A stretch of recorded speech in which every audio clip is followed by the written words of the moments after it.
Welcome to the Unscripted podcast. My name's Corby LaCroix, and the song you're hearing right now is called Great and Mighty One, available on Spotify, iTunes, or wherever you get your music. But for now, here's your host and my friend, Aaron Conrad.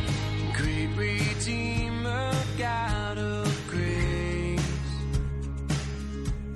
All right, everybody, welcome to the Unscripted one-on-one podcast / video. And if you're watching this on the blog or YouTube, I am so excited about today. This is the second time I've done one, but I'm really excited to introduce you all to a brother of mine, just a guy that we'll get into it in a minute, but somebody that whenever somebody asks me, I always say he's a guy I met on the internet. Which always comes off a little awkward, and I'm like, well, wait a minute, let me explain. And so we'll get into that in a second. But he's one of my band of brothers, a guy that we've walked through some fires together. And honestly, if you're seeing this is and correct me if I'm wrong, Ryan, this is the third or fourth time we've maybe seen each other face to face. Yeah, if you count met in person twice, yeah, right? I think this is number 3. It was like Greensboro, the original one for my 40th birthday, and then right. here we are. We are. So welcome to the club if you're seeing this. So let me introduce you to a guy that I just care so much about. I'm so thankful he's jumping on with me today. And we're just going to rip it up for a half hour and see what happens. But I can't wait to introduce the world to Ryan Grammatico. So Ryan, why don't you introduce yourself? Tell us who you are, where you're from, and where you are now. Thank you. Hey guys, I'm Ryan Grammatico, as Aaron just said. I'm originally from a beautiful metropolis known as Flint, Michigan, and now I've moved my way down to Charlotte, North Carolina, and I'm down here. I'm a loving father. I have 2 older daughters, meaning 16 and 18, but there's a little 7-month-old boy creeping around here, so it's an exciting world I'm living in, an amazing wife, and just living in a sometimes upside down place, but trying to keep it all right side up, So that's just the main intro of who I am, a fervent believer and a lover of my family and our community. So hello. That's awesome. And we'll jump into what you do for a living in a minute, because I think that's going to be a bulk of really what I want people to hear. I want them to hear your heart and what you do really for every day when you go to work, which is awesome. But so let's jump back into that. We met, and you'll have to correct me if I'm wrong, but I think we met on the internet, truthfully. I believe I was searching I wanted to bring the movie, what was it called? Lord, save us from your followers. That's right. Save us from your followers, right? Yeah. And in order to do it, you had to get like 50 people, I think, into a theater. You had to get 50 people committed. Yep. And then from there, once you got enough people, then they would agree to bring the theater. So I had to call a number, and I believe that number led to you. Is that correct? That's 100% it. All right. And then from there, man, our conversation just took off. It was one of those divine moments, honestly, I believe, because since then you've become a brother to me. And man, we have been through it. And how long ago was that? 2008? Shoot. It had to be 2008. Yeah, it had to be 08. So right. It was. That's crazy. It is crazy. So 12 years ago, man, we've been through it in 12 years. And again, I'm just blessed to call you friend and brother. And so anyway, what you do for a living, can you tell everybody, explain to them what you do for a living? Yeah, that's not a problem at all. So I work for an organization here in Charlotte called Right Moves for Youth. And we are the premier provider of social and emotional groups for students in middle and high school inside of the school system. So we partner with kids. We do college and career readiness, life skills development. We help them walk through the path of everyday life. But our main thing we do is, honestly, we help build a better life through extraordinary relationships. And if we figured out that we do good relationships in groups, then students are more likely to develop into successful adults. And that's where the main genesis of the work is. And so it's really empowering and powerful, and I wouldn't trade it for the world. The irony is, for the past 10 years, I've been in the program, meaning direct service to students. And just as of July 1st, I actually transitioned to, I'm our new community engagement director. So I'm working with partners after knowing what we do and kind of connecting in and keeping them engaged, but also doing all the fun stuff like social media and websites and all those crazy things that are out there. But group work, helping kids stay whole in spite of situations and circumstances. So with where we are today, I know that that's near and dear to your heart, because I would say a majority of your students that you help that I've seen, and again, I'm from a 30,000 foot perspective from where I'm coming from in Ohio and not Charlotte, but and we were close. We were so close to Charlotte, right? So close. Anyway, but from where I sit and from what I see on your social media and things like that, I believe that you are dealing with a really a group that's very diverse, but also a group that's very much trying to be heard right now. Is that fair? And can you touch on that a little bit? Yeah, I would definitely agree with you in that statement. Our work is primarily in Title I schools, which means that it's usually high poverty. Challenges abound in most of our work, but not all of our work is in Title I and with huge detrimental challenges, but most of our students are minorities. In fact, I think 4% of our students are Caucasian. The rest are either primarily African-American, about 75% of our population of our students. We serve roughly 1,500 students every year.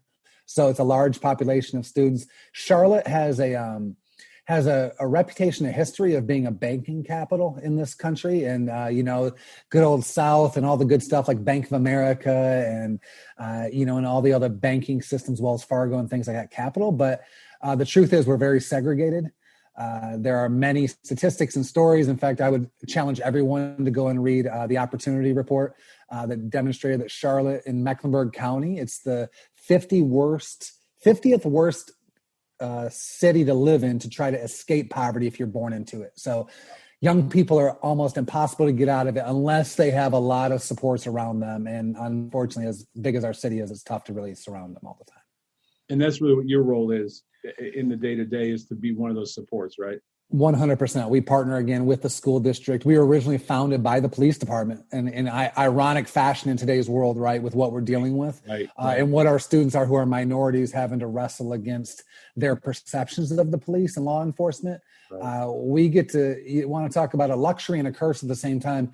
We get the opportunity to help kind of blend them together and help them understand that not everybody does bad things, and that we're just trying to help them navigate through it. In fact, some of our best partners are some of the officers that work inside of schools or in certain parts of our city and have come alongside these young people, and they're like, wow, you're just like me, or you're just like my dad, or you're just like my cousin, or it's just, you're a human being. And the same thing back for the police officer. Wow, you're just a teenager like I used to be. Right. And let's kind of bridge that gap together. And that's been our major work, especially over the past, I'd say 4 years, has been really working to connect students and increase their social capital in their own city as much as we can. And you've done some cool stuff. Like you guys went to the All-Star game when it was in Charlotte. I've seen, and that's probably just the fun side of the job, I would think. Or is that, I would guess every day is not the All-Star game, but you've seen some really cool stuff, and you've done some really cool stuff, and they've seen from what I've seen from your social media and things, they've had an opportunity to do some things that some of us would never have a chance to do, which is incredible. Yeah, you nailed it. I think one of the main things that we're always trying to do is expose young people to opportunities. So whether that was being chosen by LeBron James to be his charity of choice at the All-Star game and win $350,000, and it might be the only time I've ever rooted for LeBron. So just to put that out there, right. MJ for life. But like, a student that's never seen a Broadway musical, so taking them to see, Sound of Music or Hamilton, or who's never been to a Hornets basketball game, who's never been to a Panthers football game, or who's never been on a college campus. We get the opportunity to expose them. Or one of my favorites was last year, we went to the Microsoft headquarters here and had students take a business tour of what it's like to work inside Microsoft. So they saw a casual environment. They saw a really cool campus. They had a really great opportunity to kind of see a basketball court on the campus that people were using at lunch. So like, cool. Wait, you guys play ball? Like, yeah, we do that it's a way to break and things like that. So did you drop a triple-double on them? Yeah, hey, today was a good day. You know what I'm saying? That's how we always keep it, right? Absolutely. So that's the big thing, is helping students see that there is more, and not just the current situation you're in. You've got to be forward thinking. You've got to honor where you are, but you have to be willing to put in the work to get to where you really want to be. Right. And I think you're putting a point on the horizon for them too, to where without that, where are they going to go? What are they going to do? You're giving them the opportunity to say there's more, but you got to work for it and achieve it. That's awesome. Well, Aaron, you nail one part in particular. Our mission is to help provide resources and guidance to help students graduate high school. But the main thing is with a plan for their future success. So whether you're going to college, whether you're going to get a job, whether you're going into the military, or whether that all falls apart, you've got to be strong enough and resilient enough to keep the plan going. So at the end of the day, we want productive young people to become productive adults. And so if they decide they go in the military and after 3 years it's not for them, well, good. How do we teach you how to make a plan? How did we work on when you fail, if you got fired from a job, not to give up, not to go down a negative route, but to take what you've learned and still stay connected to your source of support and keep moving forward. Right. And, using an old John Maxwell a mode of failing forward. So It's okay to fall down, but it's going to be more important about how you get up. Yep. And again, I promise our audience, this is unscripted. And so we have not rehearsed this. I didn't send you anything. We had a small discussion about why when I invited you on, but I say that because I want people to hear the passion, because I believe in your heart that's what that probably takes for that job every single day. And I think that transitions maybe to my next question for you, and that is seeing what you're seeing right now. How heartbreaking is it for you? And for anyone listening, what are ways that we can help? And I did the one last week with our guys from the Destroyers, and to me it was just great to hear their passion and all that as well. But that was my question to them: is how do we move forward as a society? So 2 questions for you. One is how heartbreaking is this for you right now, and because it's close to you. And 2, what is your recommendation from somebody that's living this every day? What's your recommendation on how we can start to advance forward and not just make noise anymore? How do we advance forward? Yeah, let me start from that personal side you mentioned about what's it like for me. I'm an empath. I'm an ENFJ. I feel everything. I've not what I thought was a curse in my life of feeling everything. I've now realized I'm a borderline superhero because I can feel with everybody and I know what it's like. Even though I may not be down those paths. But in terms of today's current, culture and what we're dealing with, I grew up in a high poverty area. I come from abject poverty. We were in the welfare system. So some of those socioeconomic things I connect with, neighborhoods I connect with. So I recognize a lot of the young people that we work with in our community as people that were like my friends growing up. So I see them and I hear them. Right. And that hearing is the part where I would transition when people say, what can I do? I have to pause and almost think, some days it feels like I can't do anything if I'm just being honest. I'm unscripted. I don't know really what impact I can actually make, but I heard a wise thing, I'd say just a few weeks ago, seek less to be understood and seek more to understand. Right. And that's going to require one major thing, and that's asking better questions. Instead of just going, why did you do that? Or why do you feel like that? There are many deeper ways than just it's just some closed-ended questions. It's just getting, you got to build a relationship. You've got to get close. You got to change your proximity, and you have to be willing to get uncomfortable. If you're coming from the white lens, which I do, I come from I'm Caucasian. As much as you can tell, I am as white as they come. Although the students who call me Mr. G kind of argue that some days. But the idea that I've got to be willing to be uncomfortable, I've got to go sit on a porch sometimes and help lean into some of the pain and say, I'm sorry. And I'm with you in this. And the key always, no matter what, is when you start the journey, you have got to stay consistent and you got to keep showing up. You can't do this for a week. You can't just put a black box on your social media and think you just changed the world. Right. Because no one's listening to that. Right. Because you know what? You're going to jump on the next cool thing that's happening. Right. So if you're not literally staying in conversations, if you have neighbors who look different than you and you're not having conversations just about how are you, if you've got black friends and you haven't asked, hey man, how you doing? Just in an honest conversation, I would say that you need to start there, is just asking good questions, being genuine and authentic. And then the key is just going to be love, right? I don't mean to be cliche. No. But what do you need in a situation? Right. And if you were oppressed, if you were held down, or if you even had the lens you thought you were, what would you want from someone? Right. And I just try to, my practical steps typically are like, be what I want somebody to do for me. It's not golden rule, walk those steps. All those kinds of things are really vital. And I'm seeing the outcome of that, where students are still calling me saying, hey, Mr. G, I'm dealing with this right now. I need you. Or just even in positive stuff. I'm just turned 26 and I'm having a baby and I'm married, and like all these powerful things are happening in the world. It's so cool to be a part of, but they rely on me because I've always been there. Yeah. And I don't turn my back, and I don't say, well, you're wrong. I don't invalidate feelings. I don't care what I think, because their feelings are real. That's it. And I think there's two things that, as you were talking, there's two things that I take out of that. Is one is your background, where you grew up. I mean, I grew up in Cleveland, as you know. And so I think in some ways, we grew up in areas that I never knew any different. Everybody was just human. I didn't see anything else. And so I think that helped. And then for you too, I know I'm such a fan of your beliefs and your faith. I think those two things, our faith teaches us that's where we start. It doesn't matter what church you go to. It doesn't, any of those things. I think that the core belief, it starts with love does, believing in others. And like you said, it's cliche, but it's our faith. And if we can't start there, I'm not sure what we can do. And growing up as we did, and then stepping into our faith, I think those two elements were at least on the path, and that maybe it's not for everybody, but I think it for me, I know, and I know definitely for you, as I've watched and witnessed your life, I've seen that for sure. Well, Aaron, I find that some of the biggest, like, monumental moves of love have happened from the church. It's been powerful.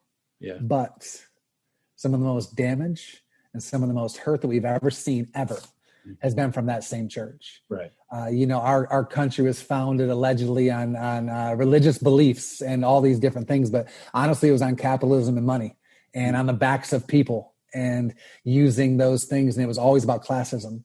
And so as we segmented people and kept them separated, the church didn't abstain from that. They preached messages where they said, if your skin was dark, you were in sin and God didn't love you. And slave masters used scripture against people and all these different things. And it's like, well, man, we really screwed it up. But I am a firm believer that God stays faithful to those who are faithful. Mm-hmm. And as long as we stay that course, and right now, in fact, I'm really in my life cycle right now, there is a verse that's been standing out in Exodus 14:14. God will fight for you, but you have to remain still. Mm-hmm. Like, you have to let him lead that battle, and you have to ask, what do you want my steps to be? Not, I don't need to run into the middle of the fight and then say, now what do you want me to do? Because I already kind of ruined the space, right? I got to go, God, I'm trusting you to fight. And fighting means that you're going to use me, my family, my community, my influence, my impact to really help bring some change to what there is in this world. I mean, for such a time as this, Yeah. Absolutely, man. So, and I don't want to transition too fast away from that, because I think this is powerful. And I don't know who's going to hear it, who's going to see it. Maybe it's just me and you talking, which is awesome. If that's it, then I'll take that for sure any day of the week. But how can they help? How can anybody that hears this help? Is Right Moves? Do they accept donate? I mean, again, who knows where this thing could land? And if somebody that wants to be generous. And again, this is unscripted. You didn't even know I'm going to ask this, and maybe you say there's no way you can help. I don't know, but I want to make sure that we have that platform for you. So is there a way somebody can help Right Moves or support it? That's good. Thank you. I will tell you, like, one of the first things, if you're in the Charlotte area, like in Charlotte, Mecklenburg proper, we could definitely use volunteers. This is a weird time with pandemics and school being virtual and all the stuff we're dealing with in North Carolina. We need people we have staff that facilitate groups still virtually. We just need people to be support in the space, and could use guest speakers to tell their stories, and like businesses to kind of share what's going on, so we can keep it virtual until, we can get through all of this. That would be like really a main thing.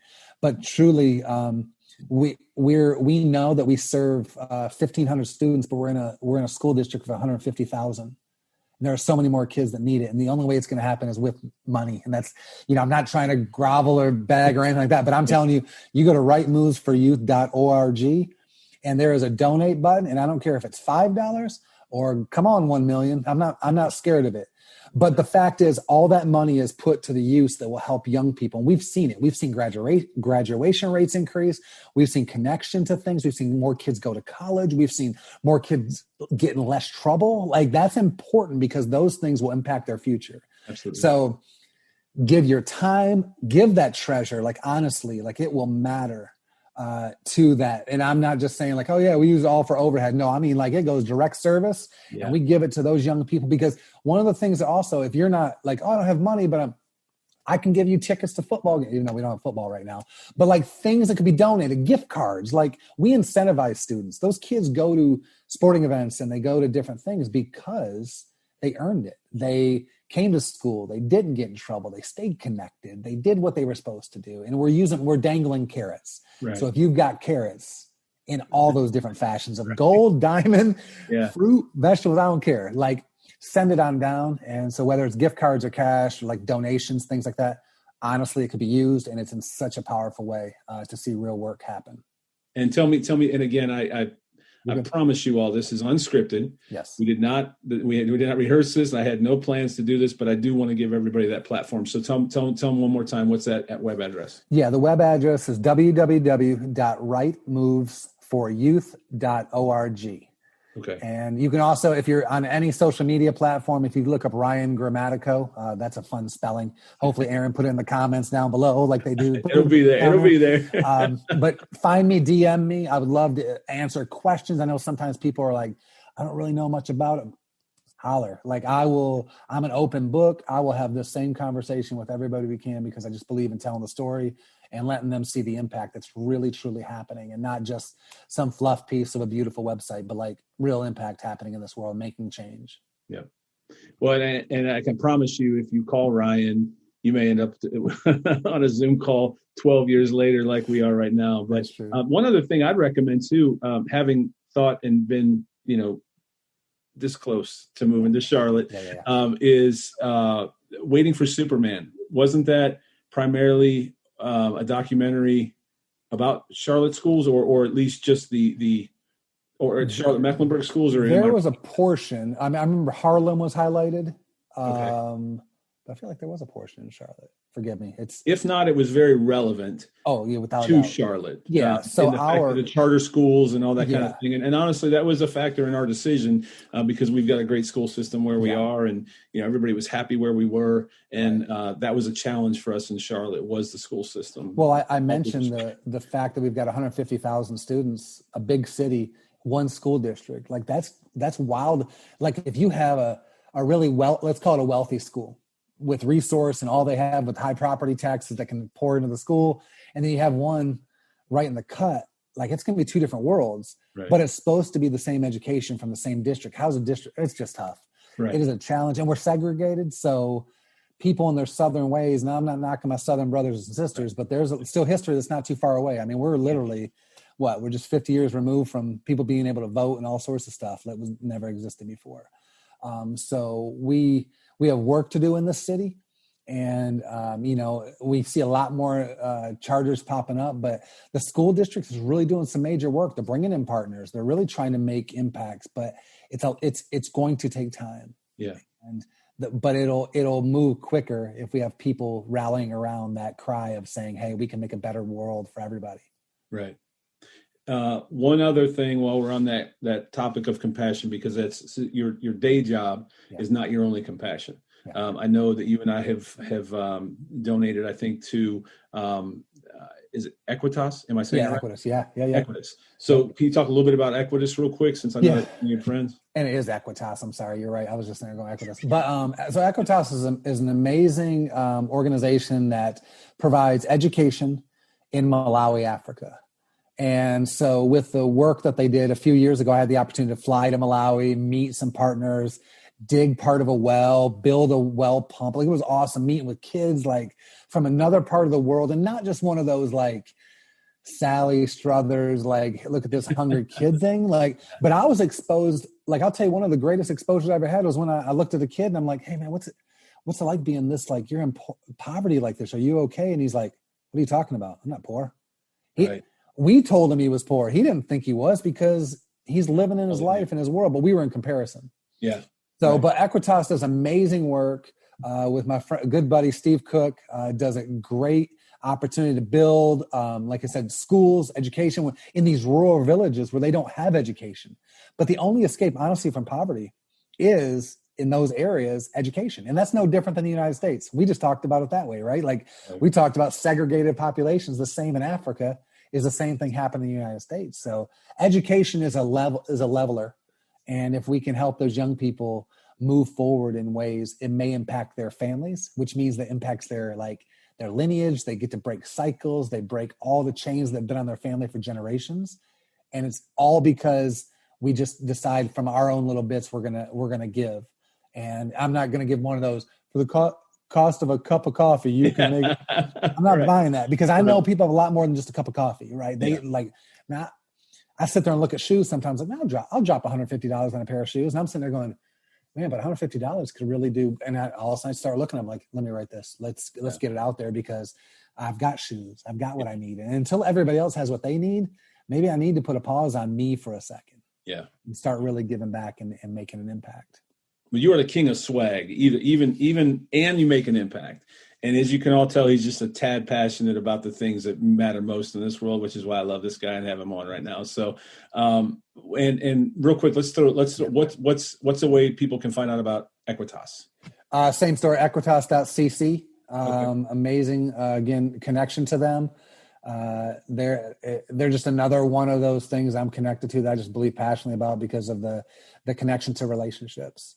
And relationships are the one thing, again, that will help move people forward in every level. So I think it's amazing work that they do over there and buy into it, But Aaron, the main thing, and I'm going to plug all those all day long, but man, I would tell everybody, like, what you're passionate about, get in that thing. That's right. Because you'll burn out. Yeah. You'll go, let me move to the next one. Like, find what really moves you and go there and see what it is. And so if you're about education, come on. If you're about helping young kids, come on. If you're about the elderly, get there. Yeah. There are so many ways that we can help this world be better. Sometimes it's as easy as just taking a meal to a neighbor. Right. And sometimes it is about sending a financial gift to a place like Right Moves for You. Right. Nice plug. Well, and I actually just reposted that this week. It was knowing where to place the X, and not a plug my own blog, but if you look for it, you'll see it. And the point was, and I don't even remember the scripture now because I'm not that guy, but there was a scripture there, and it talked about if you can teach, then teach. And if you have the gift of prophecy, then prophecy. Right. If you have the gift of leadership, then lead. And, it's scriptural that we do that. If we have a gift, and I always tell people, man, and they're like, I don't know what my gift is. It's like, well, what if people look at you and say, man, how'd you do that? And you're like, that was easy. Yeah. That's your gift. Then that's what God made you for, is if you think it's easy and somebody else says, man, that's impossible for me to do, or I have to work really, really hard to get there. And you can do that, but if there's something in your life that somebody has said, man, how did you do that? That was you're like, that was so easy. Yeah. Start there, because as you said, you'll burn out otherwise. So, all right. And I hate to squeeze this part of it in the last few minutes that we have, man. Time's going too fast. I know. I got to call you. But because I wish we could give this segment as much time. Girl dad. You're a girl dad until the latest edition. So you have the opposite. Your son is the third, mine's the first, but at the end of the day, man, we're both girl dads. And the death of Kobe, man, if there's nothing else we took away from that, man, I wasn't always a Kobe fan, like you said, MJ, LeBron's my guys from Cleveland, MJ's still the GOAT, but Kobe wasn't always a fan. Right. Until afterlife. And man, may that be said of all of us. But his girl dad, that video from the ESPN, man, tore me up. And I know you're a girl dad. You just posted that picture, 3 weeks ago, sent me that text that said, man, Kenny Chesney, there goes my life. Tore me up right where I was standing.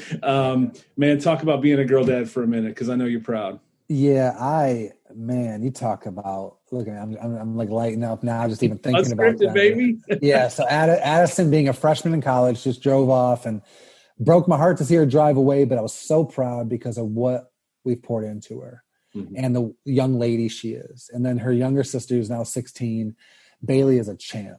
Like, Bailey is so resilient, such a loving, caring. In fact, she's been working through with one of her classes, personality tests and profiles and finding out who she is. And she's a helper.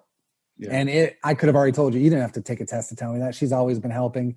So looking at the product and the outcome of these young girls, and I've had the impact on that. Because when I was young, right, give me 5 boys. I need a point guard, a shooting guard, power forward, a small, and a center. I was thinking that's all I was going to do. Right. But they have shifted the way that I viewed humanity because they come at it in a different way. So it was good for me to take my male, masculine lens and shift and have to go, man, how are they looking at it though? Yeah. And I learned a lot more. Man, they didn't care what I said. They cared more what I did. And so if I didn't show up to the little play, or if I didn't go to the game, whether it was soccer or basketball, whatever it was, if I didn't, they would know that wasn't real. So I made sure I was at everything I could be at. And it was such a powerful thing. And they'll still curl up. My daughter, Addison, hates hugs.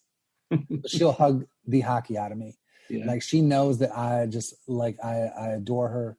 And Bailey is all about some hugs and will give me everything. And we are such a close-knit group. Yeah. And you're right. The death of Kobe was heartbreaking and I don't think it was just the death of Kobe, right? It was with his daughter. And we I felt like I sat in the helicopter seat.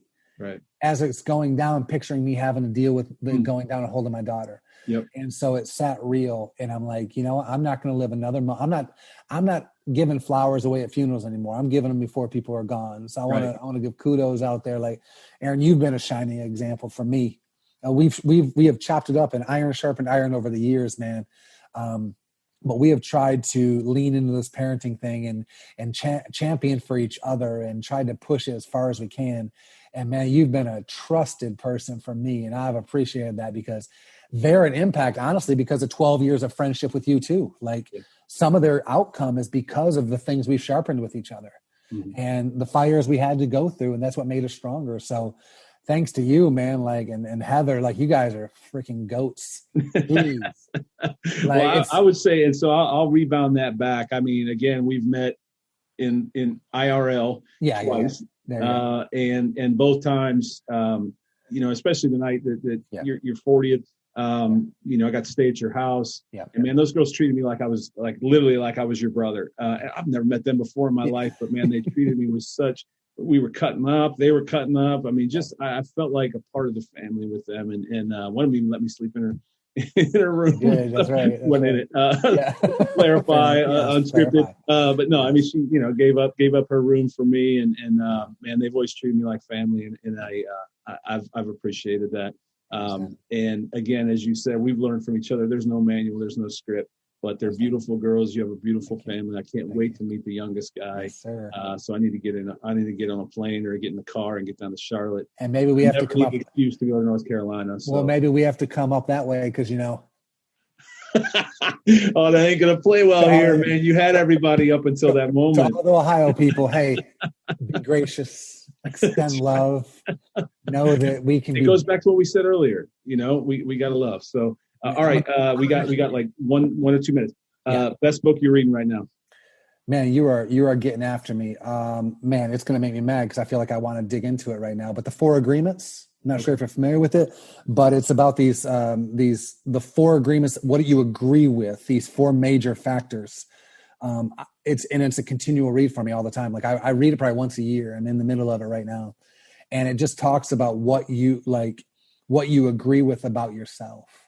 And so I would challenge every person in this world, I don't care how old or young you are, get the 4 agreements. It will change every single aspect of how you view your life, how you view scripture, how you view God, how you view friends, family.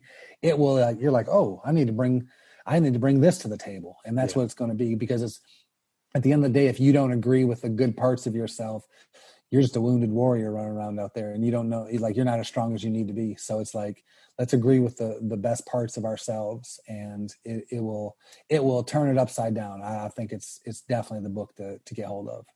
Awesome. Who's the author? Don Pablo. It's like a 3-name. Forgive me. My bad. Unscripted. Sorry, guys. Unscripted.